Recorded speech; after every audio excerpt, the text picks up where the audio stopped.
Loaded here. Hi everyone. It's the last day of a very dense conference. Heading to the end. I have the pleasure today of presenting some of our work done in the Netherlands. I am Wim Audenaert. I'm CEO and co-founder at AMT. So we are a Belgium-based company that provides modeling services and digital twin solutions to utilities worldwide. And we have worked on a lot of plants and technologies, but one of those areas is oxidation, and this presentation today is about that. I will walk you through a whole journey of 10 years that a utility in the Netherlands did how they tackled micropollutants, and how modeling was used from planning over design to define operation of a plant. And I will also touch upon the topic of the previous presenter, which is the coupling of hydrodynamics or hydraulics with kinetics. All right? So it's from feasibility study initially years ago to a final commissioning that has been completed. So the plant is running. Normally my colleague Giacomo Galandi, he's on the slide, actually the second, was going to present, but he was too busy with the shoveling. So that's why I took over the presentation. He made the slides. So thanks, Giacomo. So we will start with the journey of the utility, the local context in the Netherlands. It's always nice to look at these country-specific things and developments. And I'm sure our colleague from Royal Westman in the next talk will also continue in that. And then I will go to the first year, virtual piloting, no real piloting, virtual piloting at 3 of their facilities. Then we will go to the detailed design. I call it innovative detailed design because we believe this approach is that the one you see here is quite innovative, and I will detail and explain why. And then we go to the digital twin, a digital twin that was used for virtual operator training before the plant was in the commissioning, and for smart control. Okay, so let's start with the micropollutant journey of water authority, the DOMO. The DOMO is a water authority in the southern part of the Netherlands. For example, the city of Eindhoven, quite a big city, a treatment plant of 750,000, that's their biggest one, is in their area. So it started 10 years ago, before there was any regulation, locally, nationally, or like European level. Why? Because in the Netherlands, of course, as in many countries, they're producing drinking water from the rivers, 50-50, groundwater drinking water. So they already started working together with the governments, with the drinking water companies and the water authorities to make sure the River Meuse is one of the most polluted rivers of Europe, and they often call the Netherlands the dirt bin of Europe. Because, you see where it goes, right? It goes through different countries, everybody discharges, a lot of industry discharges, and by the time it reaches the Netherlands, this is a very nice cocktail. So, of course, they wanted to do something with that. Of course, it's super important because it's a drinking water source. And in addition, you want to protect the environment. So they had this Maas Waterketen initiative, the River Meuse initiative, and they wanted to really reduce micropollutants in the river by 2027 with 20%. Naturally, it would increase 1% per year, and by 2040 with 30%. So they will clean up part of Europe. All right. There are 5 plants, and the question is, okay, from this study, they have 5 hotspots. They have more plants, but 5 were defined from this study as hotspots of micropollutants. So the question is, how do we do work besides? And so they started in 2018 with a powdered activated carbon consideration at one of their facilities, early starts, early tests, and then they said, okay, let's look at the smallest ones first, because we don't have any experience with ozonation. And Habert and Surendorp, small plants, here you see the capacities, and they started with activated carbon on one plant and the ozone consideration on another plant. You can see they did a pilot with activated carbon, and they did not do a pilot with ozone on the other plant. They did a virtual pilot. I will explain what virtual piloting is. And then we were going on with Surendorp with this land, and they said, yeah, okay, let's do the virtual piloting anyway at other plants as well. Because it's not so long, and it's a low effort, to do that. So we did actually in the end ozone piloting at 3 of their plants.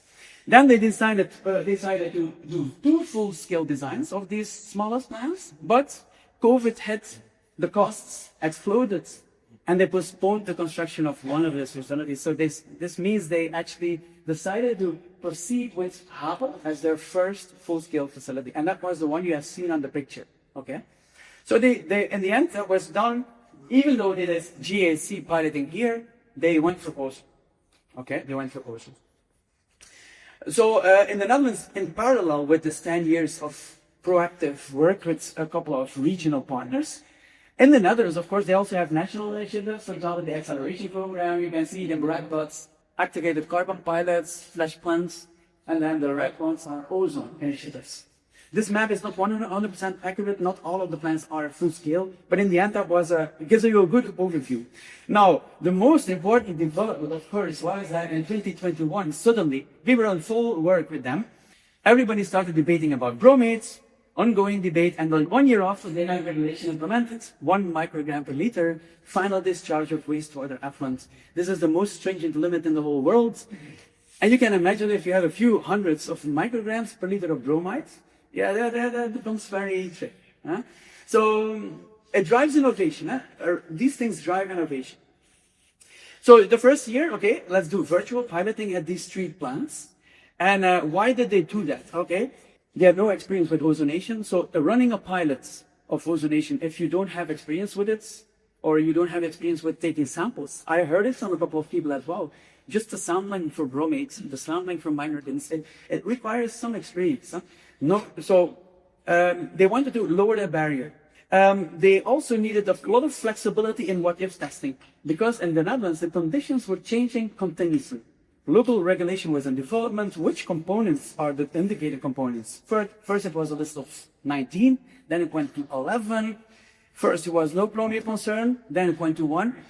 With a fixed pilot, you could stop it after half a year, 1 year, but you might want to go back, 2 years after 1 year. So they needed flexibility. With the virtual pilots, you can run it infinitely. So there were time constraints. They also wanted virtual staff training, the technologists and the operators. They could already play with the virtual plants, and it was used a lot. These guys know a lot about ozone now, and ozone kinetics. And also this Amazon model was going to, if the plant was going to be built, was going to be recycled to the design stage, and finally it was going to be recycled to the digital twin stage operational. Okay? So these are the 3 plants. We did virtual piloting on bromide levels. You can see that there's one that has a higher range, but Halbert is rather low, let's say 90 micrograms per liter of bromide. Okay, virtual piloting. These are typical outcomes. So what we do is a fingerprinting of the model. Every wastewater effluent is different matrix. So you need to account for that. We typically work together in Europe, where it's in Utah. So we have some people here. Kevin is here, Utah. They do batch tests for us, and we use that information to fingerprint the matrix. Ozone residuals, hydroxyl radical response, bromate, you name it. So once you have done these tests, and you have the fingerprint and you do the calibration, we feed the real data of the plants to the model. In that case, typically we use flow rates, or whatever data is available, ammonia, for example, in secondary effluents. And also we did temporary monitoring with UV254 because they didn't have that. So we just put a temporary probe. Typically these outcomes are like this. I cannot go over all of them because this is a higher level story of the 3 stages. But you can see that it depicts individual micropollutant removals. You can change the dose, control strategies. And we did a lot of what-if testing. For example, what if the secondary effluent we change?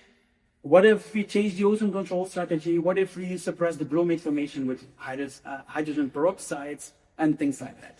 Even we tested diffusion systems, Venturi, bubble diffusion, you name it. So what you can see here is a dynamic relation of the expected bromates at one of these facilities. And we had to stay below 1, of course.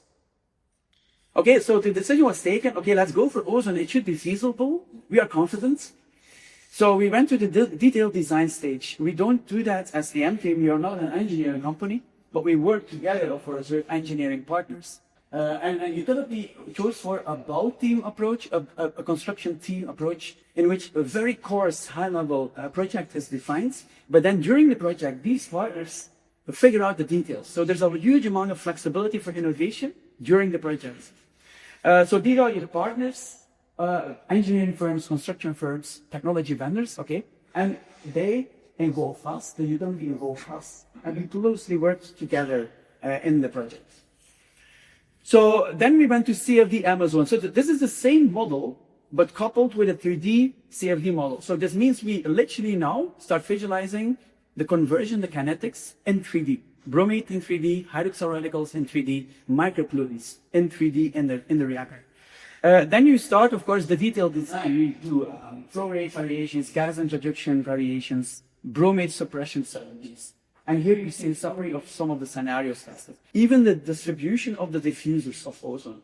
I'm not going into detail. You can certainly talk to me afterwards. But here you see a couple of these things we have been changing throughout the project. And then you look, of course, at key KPIs. Some of the results here. So this is a 3D image of the CFD-AMOZONE model. Typically, CFD tells you the mixing. But this is showing you the concentrations, okay? So you see a bromate hotspot here. For example, a bromate hotspot in the second compartment. And if we could actually avoid it with the co-current design. So the ozone is going with the water flow in this case. We believed, okay, the gas transfer efficiency according to the model should be high enough. In drinking water, it might be tricky, but in the wastewater effluent, it might work. So we had actually an expected reduction of about 40% in bromates. Combined, of course, with peroxide losing at certain times, a good baffling and a diffusion spreading that was good. So we believed, okay, this reactor should do it, should be able to do it.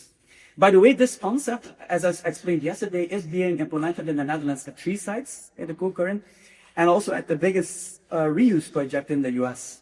It's the biggest ozone-based reuse project. All right, and then we go to the final stage. Okay, the plant is built.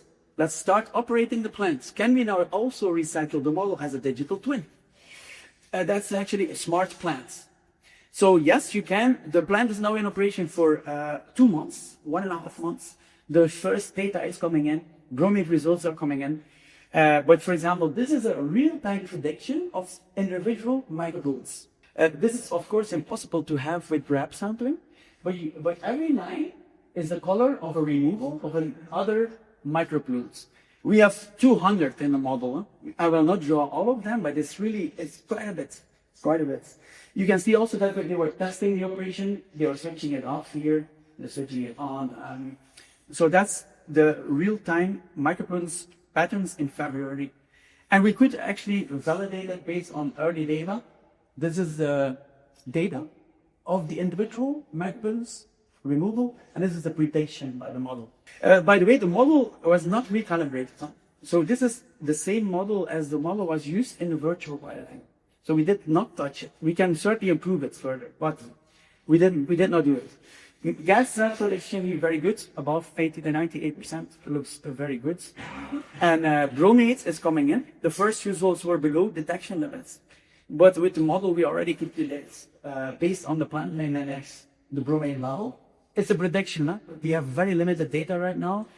Only a few data points that were below detection limits. Okay, but we are nicely below the 1 right now, but certainly they will drive up the ozone dose a little bit. What I find interesting, if you start doing these things, it allows integrated assessment and integrated optimization.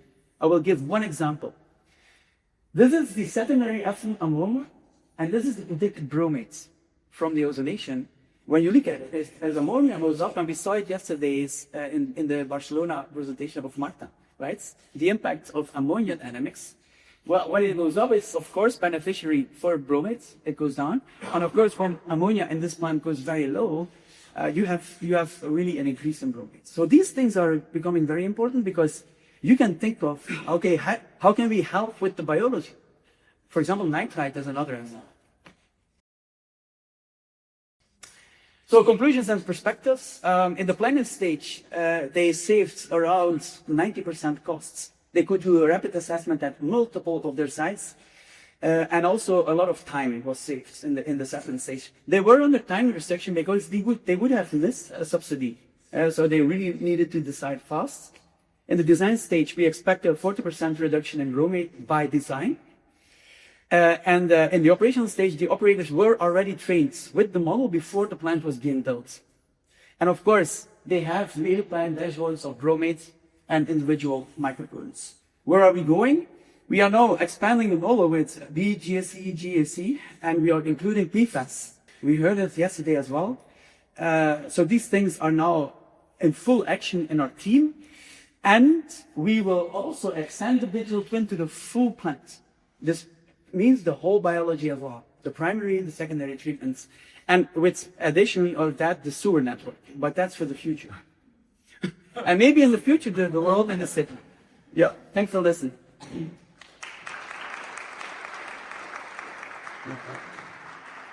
Thank you, Wim. Future is here.